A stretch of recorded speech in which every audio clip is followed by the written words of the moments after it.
दोस्तों, north Korea को challenge करना मतलब खुद के पैर पे कुल्हाड़ी मारना। वो अच्छी कटिंग रखने वाला जो व्यक्ति है वो पता नहीं कब कुछ कर दे, उसका भरोसा नहीं है। रिसेंटली क्या कुछ हुआ है कि ट्रंप ने हाल ही में पेंटागन को ये ऑर्डर्स दिए हैं कि हम जो साउथ कोरिया के साथ में एक्सरसाइज कर रहे हैं उसको अब कम कर दो, क्योंकि साउथ कोरिया अब हमारा साथ नहीं दे रहा है। ट्रंप ने एक नाराजगी जाहिर की है। मैं आपको एक बात कॉन्टेक्स्ट में और बताता हूं। रशिया और यूक्रेन का वॉर हुआ। इस कॉन्फ्लिक्ट के अंदर यूक्रेन को नाटो में शामिल नहीं किया गया और इस बात को लेकर ट्रंप की कई बार आलोचनाएं हुई। अब बात इसके अंदर यह है, जब ट्रंप की कई बार आलोचनाएं हुई तो ट्रंप ने यह कहा, अगर ये नाटो देश आज मेरे साथ में नहीं है, जो कि मैं हमेशा से इनका साथ देता हुआ आया हूं, और जब बारी आई ईरान से लड़ने की तो यही नाटो देश पीछे की तरफ हो लिए। तो अब मुझे बताइए कि बाल्कन कंट्रीज के अंदर अगर कोई डिस्टरबेंस होता है तो मैं साथ क्यों दूंगा? अगर यूक्रेन कल को रशिया से मात खाता है तो मैं साथ क्यों दूंगा जब तुम मेरा साथ नहीं दे रहे हो? नाटो कंट्रीज ने इनकार कर दिया कि हम किसी भी कंडीशन के अंदर साथ नहीं देंगे ट्रंप का। पहले भी हो चुका है ना? डेनमार्क पर जब अटैक किया गया था, सोचा गया था, किया नहीं गया था, सोचा ही गया था, डेनमार्क को चैलेंज कर दिया गया था और ये कहा गया था कि भाई आपका जो अधिकार है वो ग्रीनलैंड के ऊपर है ना? ग्रीनलैंड की जो कैपिटल है वो नुक है और ग्रीनलैंड के ऊपर एस्किमो जो जनजाति है, ट्राइब है, वो वहां पर रहती है। आपने देखा होगा कि जब हम लोग 6th या 7th क्लास में पढ़ते थे तो एक घर, बर्फ का एक घर बना हुआ रहता था, जिसको इग्लू कहते थे। वो इग्लू कहां के थे? वो ग्रीनलैंड के थे और ग्रीनलैंड पर डेनमार्क का अधिकार है। तो जब अमेरिका ने डेनमार्क को चैलेंज किया तो फिर डेनमार्क ने यह कहा कि Denmark is a member country of NATO. तो सभी देश मिलकर जो है नाटो कंट्रीज वो ट्रंप का विरोध करेंगे। उस समय सभी लोग जो है वो ट्रंप के विरोध के अंदर आ गए और ट्रंप ने वो बात दोहरा दी है। कुल मिलाकर बात यह है कि ट्रंप ने अब अपनी नाराजगी जाहिर कर दी है और ट्रंप ये कह रहा है कि भाई अब ज्यादा दिन जो है वो बर्दाश्त नहीं करूंगा, मैं बहुत दिन हो गया है। अब जो है साउथ कोरिया को जो भी हम लोग मिलिट्री एक्सरसाइज कर रहे थे उसको क्या कर दिया जाए? डाउन कर दिया जाए, उसको कम कर दिया जाए। Refuse to help in denuclearizing Iran.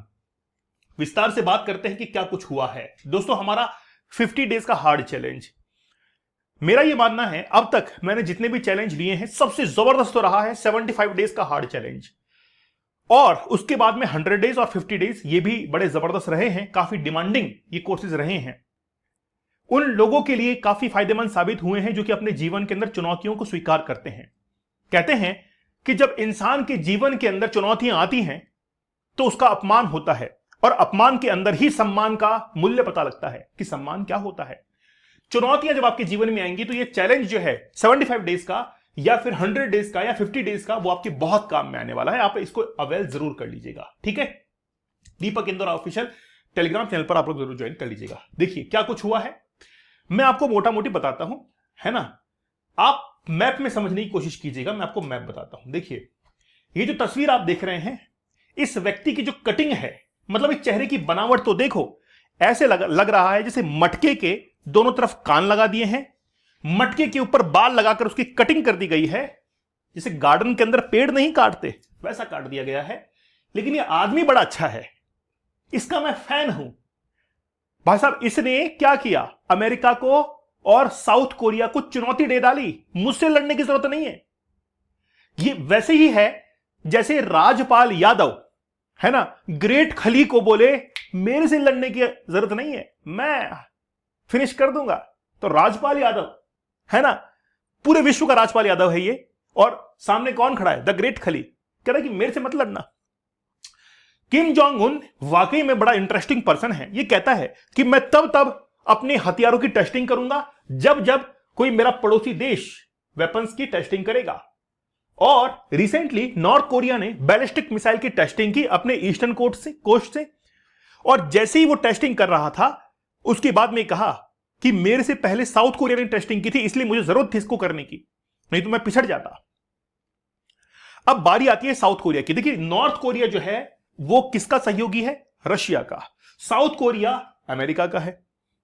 अब अमेरिका ने कहा, देखिए ये मुलाकात जो आप देख रहे हैं, यहां पर ये जो लाइन आप देख रहे हैं जहां पर ये लोग खड़े हैं वो है 38 डिग्री पैरेलल लाइन। जो कि नॉर्थ कोरिया और साउथ कोरिया को एक दूसरे से अलग करती है।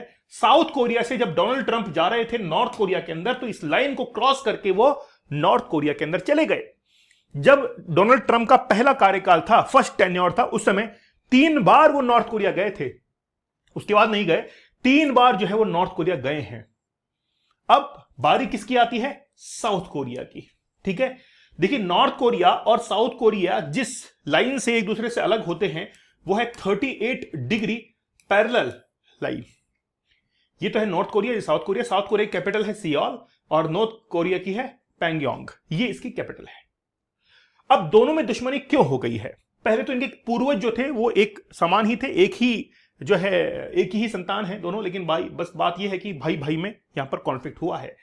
नॉर्थ कोरिया जो है ये मान के चलिए कि रशिया का कहना मानता है और साउथ कोरिया अमेरिका का कहना मानता है। दोनों ने बांट लिया था इसको, पहले कोरिया एक ही था, फिर बांट दिया गया इसको, और बांट कर नॉर्थ कोरिया ले लिया रशिया ने, यूएसए ने ले लिया साउथ कोरिया। अब यूएसए ने और साउथ कोरिया ने कहा कि हम लोग एक मिलिट्री एक्सरसाइज करेंगे। 18,000 सैनिक जो कि साउथ कोरिया के उसमें पार्टिसिपेट कर रहे थे और बाकी यूएसए के कर रहे थे। रिसेंटली यूएसए ने साउथ कोरिया से पूछा कि हम ईरान के ऊपर यह दबाव बना रहे हैं कि ईरान अपने न्यूक्लियर वेपन्स को नहीं बनाएगा, क्या आप इसके पक्ष में हैं? साउथ कोरिया ने इनकार कर दिया कि हम इसके पक्ष में नहीं हैं, हम इस पे ना तो हां बोलेंगे ना बोलेंगे।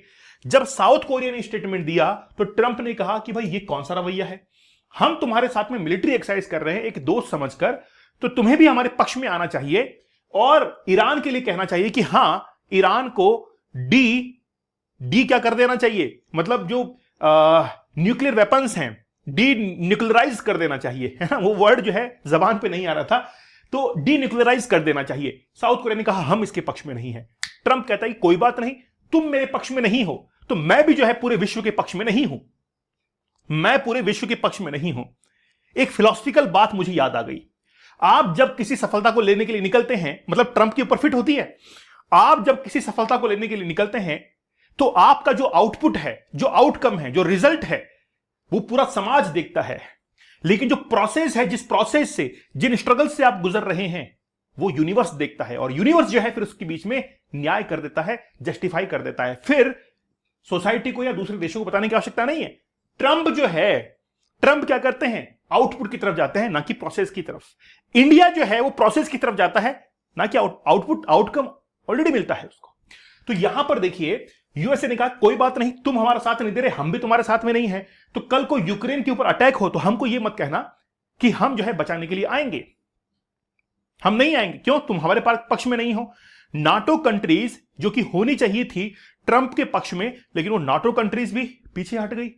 इसका मतलब है कि अमेरिका के ऊपर जो पहले का विश्वास था कि कल को हमारे ऊपर हमला होगा तो अमेरिका आकर बचाएगा, वो विश्वास पूरी तरीके से खत्म हो चुका है।